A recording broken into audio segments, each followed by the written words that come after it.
여러분 오늘은 추수감사 주일입니다. 찬양할 때도 감사의 또 찬양들을 많이 했는데 한 해 가운데 특별히 이제 감사한 것들을 생각하고 감사한 것을 표현하는 날이죠. 근데 이렇게 땡스기빙이 올 때마다, 이런 추수감사 주일이 올 때마다 우리는 또 생각하게 되는 것 같아요. 내가 정말 무엇을 감사하는지, 오늘 하루에 정말 감사한 것이 무엇이었는지를 생각하게 되는 것 같아요. 그리고 그렇게 생각할 때 오늘 하루에 이번 연도는 정말 감사한 게 많은 것이 많이 없다라고 생각하는 사람들도 많이 있을 것 같아요. 우리 아까 찬양할 때도 감사한 것이 주님께 감사합니다, 감사합니다 하는데 정말 나는 감사한 게 없는데, 정말 오늘 한 해 정말 너무 힘들었고 너무 눈물만 났고 한숨만 나는 한 해였는데, 그렇게 생각되는 청년들도 있을 것 같아요.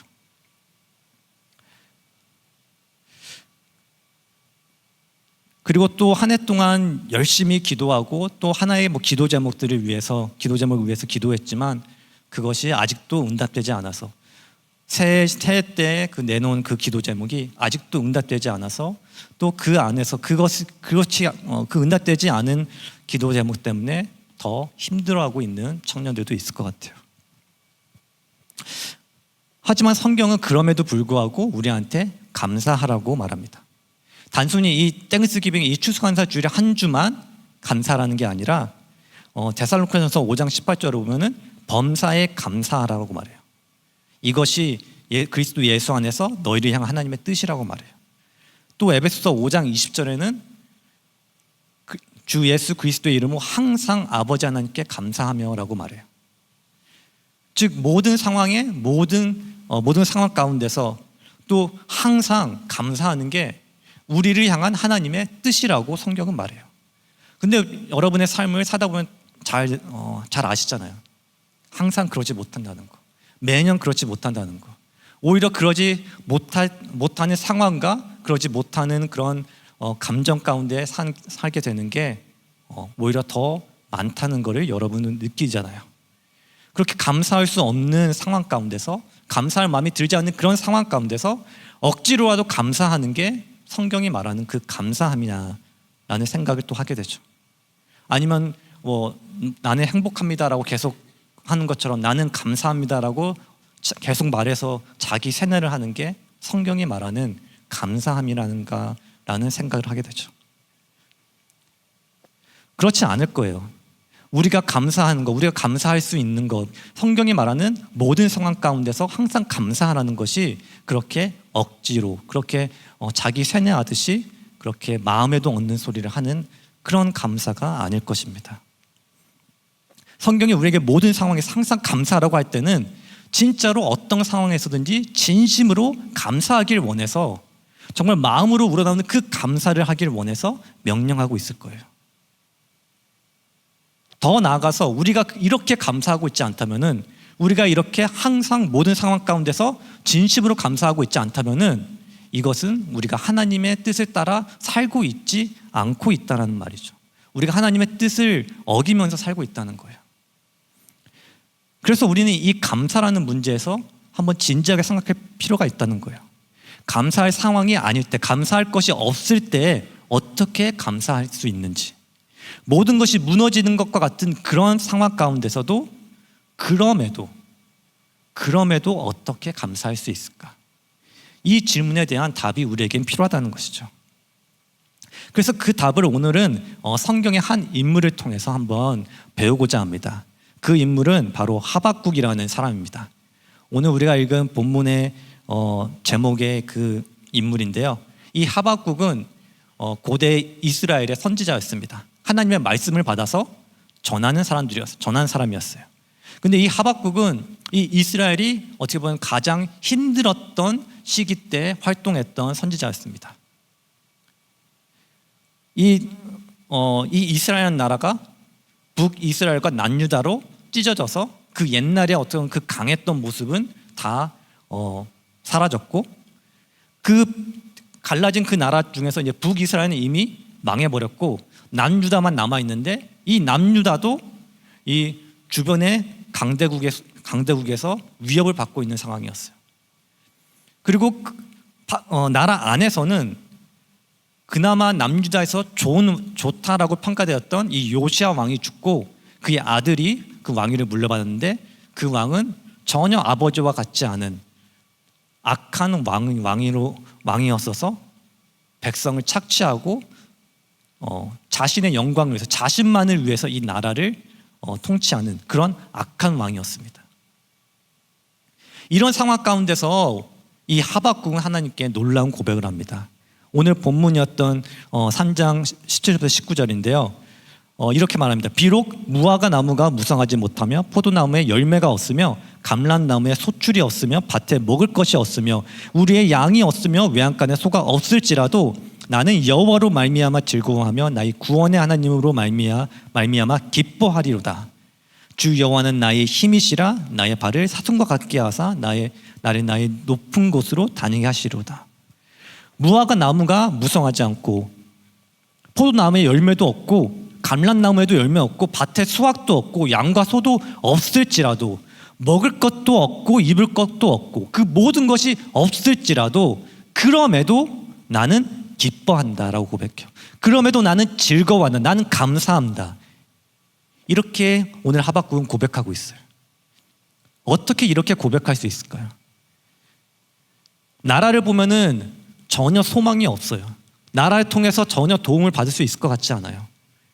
이미 땅은 황폐해졌고 이미 수확은 이미 놓쳤고 또 앞으로도 놓칠 것 같고 그렇게 전혀 답이 안 보이는 그 상황 가운데서 어떻게 하박국이 이 감사의 자리로, 이 놀라운 감사의 고백의 자리로 나갈 수 있을까요? 오늘 세 가지를 통해서 그 감사를 한번 살펴보기를 원하는데요. 첫 번째로는 모든 상황과 이유를 뛰어넘는 감사는 하나님을 찾을 때 시작된다입니다. 하박국의 스토리는 이렇게 시작됩니다. 하박국 1장 2절을 보면 여호와여 내가 부르짖어도 주께서 듣지 아니하시니 어느 때까지리이까 내가 강포로 말미암아 외쳐도 주께서 구원하지 아니하시니이다. 하박국서의 이 1장은 하박국의 이제 처음 시작은 이 선지자가 하나님께 항의하며 하나님께 외치는 소리로 시작됩니다. 하박국이 이 자기 나라의 죄악 때문에 큰 고통을 느꼈습니다. 왕으로부터 시작해서 모든 백성들이 저지르는 그 죄와 폭력 때문에 큰 고통과 근심에 쌓여 있었어요. 근데 그것보다도 그 모든 이 나라가 타락해서 그 폭력 가운데 있는 것, 정의가 실천되지 않는 그것보다 더 고통스럽게 하는 것은 하나님께서 아무것도 하고 있지 않다는 거예요. 아무것도 하지 않으시고 있는 것처럼 하박국에는 보였다는 거예요. 그래서 하박국이 하나님께 이렇게 외치는 거예요. 어느 때까지니까? 하나님 일을 제대로 하고 계십니까? 라고 이렇게 하나님께 따지듯이 지금 하박국이 묻고 있는 거예요. 내가 이렇게 부르짖고 내가 이렇게 기도하고 있는데 내가 이 나라를 위해서, 자신을 위해서도 아니라 하나님의 나라를 위해서 이렇게 기도하고 있는데 왜 하나님이 응답해 주지 않느냐는 거예요. 왜 이 문제를 해결하지 않으십니까? 라고 외치고 있는 거예요. 아마 우리 모두도 이 하박국 자리에 선 적이 있을 것입니다. 이것이 개인의 상황이든지 아니면 우리가 사랑하는 사람들의 삶의 일이든지 왜 이런 일이 일어나고 있고 하나님이 언제 일하실 것입니까? 언제 나의 기도에 응답해 주실 것입니까? 이 문제를 가지고 하나님과 씨름해 본 적이 아마 모두 있으실 거예요. 지금 하박국이 그 자리에서 씨름을 하고 있습니다. 아마 이렇게 기도를 하다가 이렇게 하나님 왜 응답해 주시지 않으십니까? 하나님 언제 응답해 주십니까? 라고 기도하다가 지쳐서 그 기도를 포기한 청년들도 여기 있을 것입니다. 그래서 더 이상 이 기도 제목을 가지고 하나님께 나아가지 않게 된 그런 청년들이 분명히 있을 것입니다. 여러분, 하박국이 오늘 우리에게 주는 교훈은 이렇게 눈에 보이지 않는 현실 때문에 의심과 낙심의 때가 올 때 믿는 자는, 믿음이 있는 자, 그리스도인은 하나님께 나아가서 자신의 마음을 솔직히 아뢰야 한다는 것입니다. 하박국처럼 하나님의 말씀 앞에 서서 하나님이 누구시며 어떤 분이신지를 다시 바라봐야 된다는 것입니다. 그리고 그럴 때 어떤 일이 생기는가요? 오늘 하박국 1장 5절에서는 이렇게 시작됩니다. 여호와께서 이르시되. 하박국이 하나님께 언제 응답하십니까? 왜 기도를 들으시지 않으십니까? 라고 외치며 그렇게 불평하고 항변하며 그렇게 하나님과 씨름했을 때 5절에 하나님이 나타나셔서 응답을 하십니다. 찰스 스펄전 목사님은 이런 말씀하셨습니다. 하나님은 은혜로 침묵하실 때가 있다. 그러나 그 침묵에 실망하지 말라. 계속 그분의 얼굴을 구하라. 우리의 불평과 불만이 감사로 변하기 위해서는 우리는 하나님을 포기하는 것이 아니라 계속 하나님 앞으로 나아가야 합니다. 하나님이 어떻게 대답하실지를 기대하면서 기다려야 합니다. 침묵 속에도 하나님이 계시기 때문에 침묵하셔도 응답이 더딘 것처럼 느껴져도 내 눈물을 보고 있지 않다고 느껴져도 계속 하나님 앞으로 나아가야 합니다. 하나님이 답을 주지 않으실 때 우리가 해야 할 일은 질문을 멈추는 것이 아니라 하나님을 찾는 것을 멈추지 않는 것입니다. 끝까지 하나님을 찾는 것입니다. 하나님이 침묵하실 때도 하나님을 찾는 사람을 하나님의 하박국을 버려두지 않으신 것처럼 하나님은 결코 버려두지 않으십니다.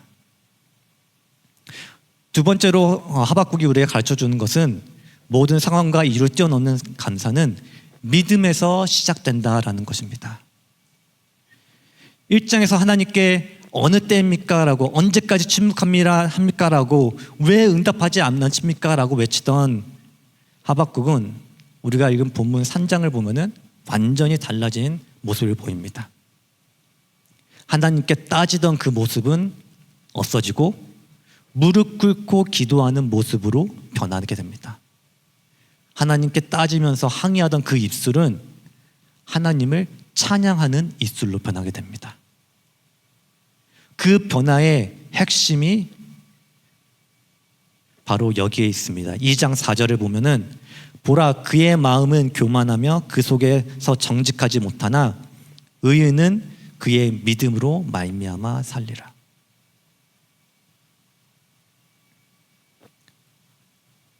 하박국이 그 불평불만하던 그 모습에서 감사하는 모습으로 변하게 될 수 있었던 이유는 답을 보며 사는 것이 아니라 믿음으로 살기 시작했기 때문입니다.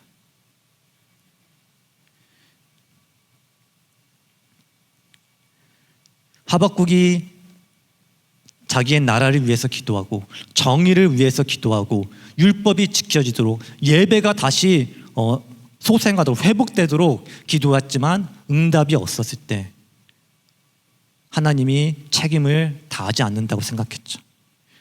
그래서 그 분노로 하나님을 향한 그 분노로 정의의 하나님이 맞으십니까? 왜 기도했는데 아무 일도 일어나지 않습니까? 라고 그렇게 하나님께 따지면서 물었을 때 하나님이 답하십니다. 1장 5절에 보면은 여호와께서 이르시되 너희는 여러 나라를 보고 또 보고 놀라고 또 놀랄지어다. 너희의 생전에 내가 한 가지 일을 행할 것이라. 누가 너희에게 말할지라도 너희가 믿지 아니하리라. 라고 이렇게 하나님이 하박국에게 대답합니다. 하나님의 답은 이렇게 요약할 수 있습니다. 하박국아 잘 봐라. 나는 이미 일하고 있다. 너는 지금 이해할 수도 없는 일을 이루고 있다. 내가 이 일을 말해줘도 너는 믿지 못할 것이다. 하박국이 그렇게 불평하고 불만하고 있을 때 하나님은 일하지 않으신 것이 아니라 하나님의 일하심이 하박국의 이해 범위를 넘어서 있었던 것입니다. 하나님의 일하심을 하박국이 보지 못하고 있었던 것입니다. 그래서 여러분 하나님의 침묵은 무기력이 아니라 하나님의 주권입니다. 하나님이 침묵하시는 것은 하나님이 잠들었기 때문도 아니고 무관심해서도 아닙니다. 하나님은 하나님이 하시는 일을 설명하실 의무가 없습니다. 왜냐하면 우리가 들어도 이해할 수 없을 때가 많기 때문입니다. 하박국에는 하나님이 아무것도 하고 있지 않으신 것처럼 보였지만 하나님은 이미 일하고 계셨고 바빌론이라는 나라를 일으키고 계셨습니다. 여러분, 우리의 삶에도 하나님이 이렇게 일하실 때가 많습니다. 왜 이런 일이 일어나는지, 왜 나의 가정에 이런 일이 일어나는지, 왜 나의 부모님에게 이런 일이 일어나고, 왜 내 직장에 이런 일이 일어나고, 왜 내 학업에 이런 일이 일어나는지, 그런 이유를 알 수 없는 폭풍 가운데로 우리의 삶이 내던져질 때가 많습니다. 그럴 때 눈물로 기도하고 아무리 부르짖어도 하나님이 답하지 않으신 것 같은 느낌을 받을 때가 있습니다. 그 하나님의 침묵에 하나님이 나를 버리신 것과 왜 나를 이러한 상황 가운데서 구하지 않으신가라고 우리는 의심할 때가 많습니다. 지금도 이 예배에 와서 하나님께 언제까지이십니까? 왜 응답하지 않으십니까? 라고 부르짖고 계시는 분들이 분명 있습니다. 그 광야 길을 걷고 있는 분들에게 하나님은 오늘 하박국에게 얘기하신 것처럼 여러분에게 말하고 있습니다. 나는 이미 일을 하고 있다. 너가 이해할 수 없는 놀라운 일을 지금 내가 너의 삶 가운데 이루고 있다. 나는 지금 자고 있는 것도 아니고 내 손이 짧아서 구하지 못하고 있는 것도 아니고 너를 버린 것도 아니다. 내가 지금 일하고 있으니 나를 믿어라 라고 오늘 하나님은 말하고 계십니다. 그렇게 하나님이 이렇게 선언하신 것입니다. 4절에 의인은 그의 믿음으로 말미암아 살리라. 교만한 사람들은 하나님께 답을 요구합니다. 하지만 의인은 믿음으로 삽니다. 하박국이 변화해야 했지 하나님이 변화해야 됐던 것이 아닙니다. 이것이 하박국이 붙들어야 할 메시지였고 지금 우리가 오늘날 붙들어야 할 메시지입니다. 믿음으로 산다는 것은 하나님의 침묵보다 하나님을 더 신뢰하는 것입니다. 하나님을 이해할 수 있어서 하나님이 인도하시는 길이 다 보이고 다 이해할 수 있어서 그 길을 따라 사는 것이 아니라 하나님이 일하고 계심을 믿기에 그 길을 따라 사는 것입니다. 하나님 한 분으로 충분하기 때문에 답을 요구하지 않는 것이 바로 믿음으로 사는 것입니다. 그래서 믿음으로 사는 사람은 흔들려도 무너지지 않는 것입니다. 끝까지 하나님의 때를 기다릴 수가 있는 것입니다. 여러분은 요셉의 이야기를 모두 다 아실 것입니다. 요셉은 형제들에게 버림받았습니다. 종으로 팔려갔습니다. 그리고 억울한 모함으로 감옥에 갇히게 되었습니다. 사람의 눈으로 보면은 그의 삶, 요셉의 삶이 하나님이 하고 계시는 것은 아무것도 없는 것처럼 보였습니다. 이것이 요셉의 인생 전체였습니다. 그럼에도 요셉은 하나님을 붙들었습니다. 하나님은 요셉에게 아무 설명도 하지 않으셨습니다. 언제 약속이 성취될 것을 알려주지도 않으셨고 하나님이 꿈은 주셨지만 그것이 언제 이루어질지 한 번도 말씀해 주시지 않으셨습니다. 요셉은 하박국과 같은 자리에서 살아갔습니다. 바로 하나님이 침묵하실 때에도 하나님을 신뢰하는 자리, 그 자리에서 하나님을 믿으며 살아갔습니다. 이것이 바로 하박국 2장 4절에 의인은 그의 믿음으로 살리라 라는 그 말씀의 실체인 것입니다. 그래서 요셉의 인생이 어떻게 됐나요? 요셉이 감옥에서 갇혀서 감옥에서 그 기다림의 시간은 절대로 낭비의 시간이 아니었죠. 억울하게 옥에 갇히게 되는 그 일은 하나님이 계획을 짜고 계신 그 과정이었습니다. 하나님이 아무것도 안 하시고 계시는 것처럼 보였던 그 시간이 하나님이 가장 깊이 일하시고 있었던 시간이었다는 말입니다. 요셉은 보이지 않았지만 믿음으로 살아갔습니다. 그 믿음 때문에 무너지지 않았고 그 믿음 때문에 하나님이 그 요셉을 높이셨습니다. 그리고 마침내 요셉은 그의 인생 전체를 이렇게 해석합니다. 당신들은 나를 해하려 왔으나 하나님은 그것을 선으로 바꾸셨다. 자신을 속이고 자신을 노예로 팔은 그 형제들을 다시 만났을 때 그때 그의 삶이 하나님의 계획 안에 있었음을, 그때 그의 삶이 하나님의 치밀한 계획 안에, 놀라운 계획 안에 그 모든 것이 이루어졌음을 그때 이해하고 고백했다는 것입니다. 그래서 요셉은 하나님이 하셨다. 그의 형들이 그를 노예로 팔았고 그의 형들이 그를 속였지만 그것이 그의 형들이 한 게 아니라 그것조차도 하나님이 하셨다라고 고백하게 된다는 것입니다. 이것이 믿음으로 사는 사람의 마지막 고백이라는 것입니다. 그리고 마지막으로 우리 하박국이 우리에게 가르쳐주는 감사는, 모든 상황과 이유를 뛰어넘는 감사는 하나님 한 분으로 감사하는 감사다라는 것입니다.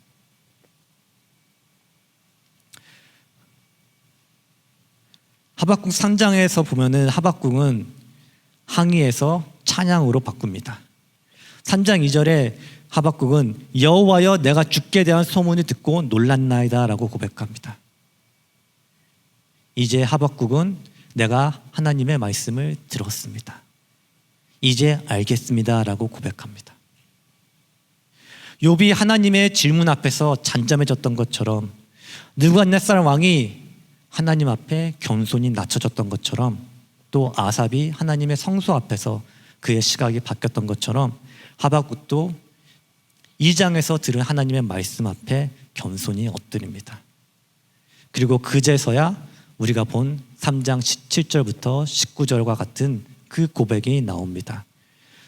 우리 다시 한번 17절부터 19절을 한번 다시 한번 읽어볼까요? 시작. 비록 무화과 나무가 무성하지 못하며 포도나무에 열매가 없으며 감람나무에 소출이 없으며 밭에 먹을 것이 없으며 우리의 양이 없으며 외양간에 소가 없을지라도 나는 여호와로 말미암아 즐거워하며 나의 구원의 하나님으로 말미암아 기뻐하리로다. 주 여호와는 나의 힘이시라. 나의 발을 사슴과 같게 하사 나를 나의 높은 곳으로 다니게 하시리로다. 이 고백을 오늘날의 표현으로 바꾸면은 주식시장이 다 폭락하고 내 퇴직연금도 다 없어지고 직장을 잃고 사업도 무너지고 수업을 다 페일하고 환율이 1,500원 넘어서 1,600원, 2,000원이 돼도 내 남자친구, 여자친구랑 다 헤어지고 내가 소중히 여겼던 그런 모든 관계가 다 끊어질지라도 내가 믿고 의지하던 그 모든 것이 한순간에 다 없어진다 하더라도 그럼에도 나는 여호와 하나님 한 분 때문에 나는 기뻐하겠다. 왜냐하면 여호와는 나의 구원이시니까. 이러한 고백이라는 것입니다. 여러분, 감사할 만한 것들이 우리 삶에 가득할 때 하나님께 감사드리고 찬양하는 것, 그리고 받은 은혜를 기뻐하는 것은 쉽습니다. 하지만 모든 은혜가 단번에 완전히 사라진 자리에서 기뻐하는 것, 이것은 다른 차원의 감사입니다. 그리고 그 감사를 하박국 선지자는 이제 배웠습니다. 이제 그의 기쁨과 그의 감사는 어떠한 그런 축복의 양이나 축복의 질에 근거하는 것이 아니라 오직 하나님 한 분에게서만 온다는 것을, 그것을 하박국은 배웠다는 것입니다. 여러분, 하나님은 변하지 않으시는 분입니다. 이 하박국의 하나님은 지금도 변치 않으셨습니다. 우주를 창조하신 그분은 반드시 언약을 지키시는 분이십니다. 결코 변하시지 않기에 우리의 기쁨의 이유가 되십니다. 그렇기 때문에 우리가 하나님 안에서 기뻐하는 법을 배운다면 우리가 어떤 좋은 것을 받든지 받지 않든지 하나님이 우리의 언제나 끝없는 기쁨의 원천이 되시고 감사의 이유가 되십니다. 물론 이런 기쁨과 이런 감사가 단순히 이론으로, 단순히 그냥 머리로만 안다고 해서 우리 삶 가운데 실천되는 게 아닙니다. 이 기쁨은, 이 감사는 개인적인 관계의 열매입니다. 우리가 실제로 하나님의 선하심을 맛보고 보게 될 때 그때 참된 복이 하나님 손에서 나오는 그 선물이 그 복이 아니라 하나님과의 나의 관계가 바로 복인 것을 깨닫게 됐을 때 그때서야 비로소 나오는 그 감사와 그 기쁨이라는 것입니다. 그렇게 됐을 때 이 관계, 하나님과 나의 관계가 진짜 복임을 알게 되었을 때 우리는 이렇게 고백할 수 있게 됩니다. 나는 나의 구원의 하나님으로 말미암아 기뻐하리로다. 나는 나의 하나님으로 말미암아 감사하리로다. 하나님은 나의 구원자이시고 나는 하나님의 것이고 하나님은 나의 것입니다. 그 어떤 것도 우리를, 하나님과 나를 갈라 놓을 수가 없습니다. 이 고백이 우리의 고백이 될 때 이 기쁨과 감사가 우리 안에 있게 된다는 것입니다. 여러분, 이 구원은 모든 사람에게 열려 있지만 요점은 바로 이겁니다. 이 구원이 나에게 소중하다는 것입니다. 물질적으로 많든지 적든지 모든 것이 있든지 아니면 아무것도 없든지 간에 하나님이 내 하나님이 되시고 내가 하나님의 자녀가 된다는 이것이 내가 기뻐하는 이유가 된다는 것입니다. 그래서 하박국은 계속해서 강조해서 반복합니다. 나는 즐거워하리라. 나는 기뻐하리라. 이 하나님과 나의 관계, 그 사실과 약속에 기반해서 이렇게 고백을 합니다.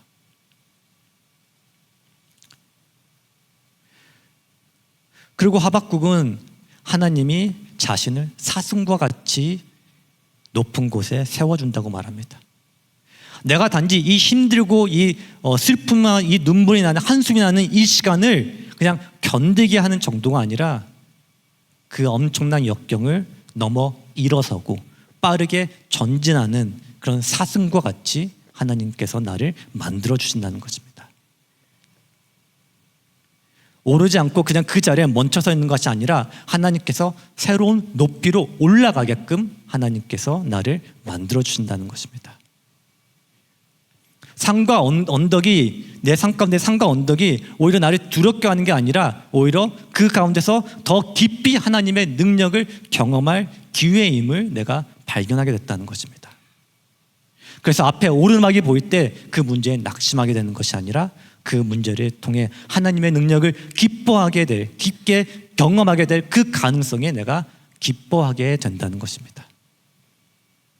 바울 또한 이 진리를 체험해서 이렇게 고백했습니다. 고린도서 12장 10절에 그러므로 내가 그리스도를 위하여 약한 것들과 능욕과 궁핍과 박해와 공고를 기뻐하니 이는 내가 약한 그때의 강함이라. 그리고 빌립보서 4장 13절에도 내게 능력 주시는 자 안에서 내가 모든 것을 할 수 있느니라.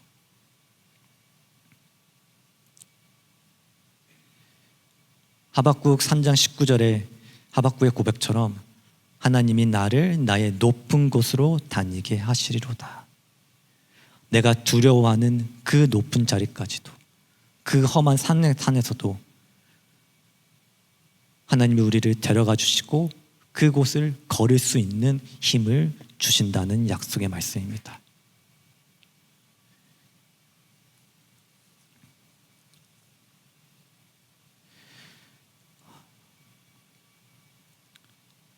여러분, 하나님 한 분을 얻으면은 모든 것을 얻은 것이고 하나님을 잃으면 모든 것을 잃은 것입니다. 하나님을 가진 사람은 더 이상 채워질 필요가 없는 사람입니다. 아무리 험한 산길을 갈지라도 하나님이 그곳에서 뛰어넘을 수 있을 그 힘을 하나님이 공급해 주시고 그 모든 능력을 허락해 주십니다. 하나님은 항상 일하고 계십니다. 그저 우리가 보지 못할 뿐입니다. 그리고 하나님은 침묵하셔도 신실하십니다. 우리의 이해를 넘어서 일하시기 때문입니다. 그리고 하나님은 약속을 반드시 이루십니다. 때가 차면 반드시 그의 구원을 이루십니다. 하박국의 마지막 고백은 시편 73편의 아삽의 고백과 많이 닮아 있습니다. 시편 73편 28절에 하나님께 가까이함이 내게 복이라. 하박국의 기쁨과 평화는 더 이상 상황에 의존하지 않는 기쁨과 감사로 바뀌었습니다. 무엇이 일어나든 하나님이 무엇을 선택하시든지 하박국은 오직 하나님 안에서 기뻐하고 감사할 수 있는 그 믿음으로 바뀌었습니다. 그리고 이 고백이 지금 우리의 고백이 되기를 소원합니다. 지금 나의 삶이 답이 없는 것과 같고 하박국 같이 정말 무엇 하나 의지할 것이 없고 내가 간절히 기도하고 있는 것들이 하나도 응답되지 않을 때, 앞길은 안 보이고 아니 오히려 지금 뒤로 후퇴하고 있는 것처럼 그런 것 같은 상황 가운데 있을지라도, 그래서 지금 내가 할 수 있는 거는 언제까지일까? 언제 응답해 주십니까? 왜 응답해 주지 않으십니까? 라고 이렇게 부르질 수밖에 없는 이 상황일 때 오늘 하박국의 감사를, 하박국의 기도를 기억하길 소원합니다. 하나님이 이미 일하고 계심을 기억하길 바랍니다.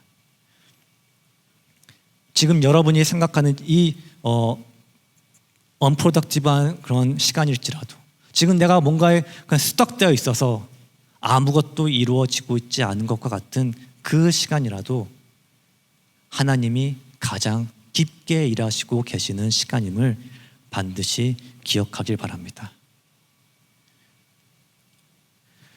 오늘 설교를 이 에레미야 애가 30장 20절부터 24절의 말씀으로 마무리하길 바랍니다.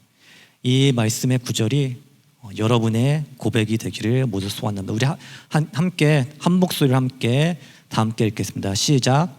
내 마음이 그것을 기억하고 내가 낙심이 되오나 이것을 내가 내 마음에 담아 두었더니 그것이 오히려 나의 소망이 되었사옴은 여호와의 인자와 긍휼이 무궁하심으로 우리가 진멸되지 아니함이니이다. 이것들이 아침마다 새로우니 주의 성실하심이 크시도소이다. 내 심령에 이르기를 여호와는 나의 기업이시니 그러므로 내가 그를 바라리라 하도다. 여호와의 인자와 긍휼이 무궁함으로 우리가 진멸되지 아니했고 그 긍휼과 인자함이 아침마다 새로우니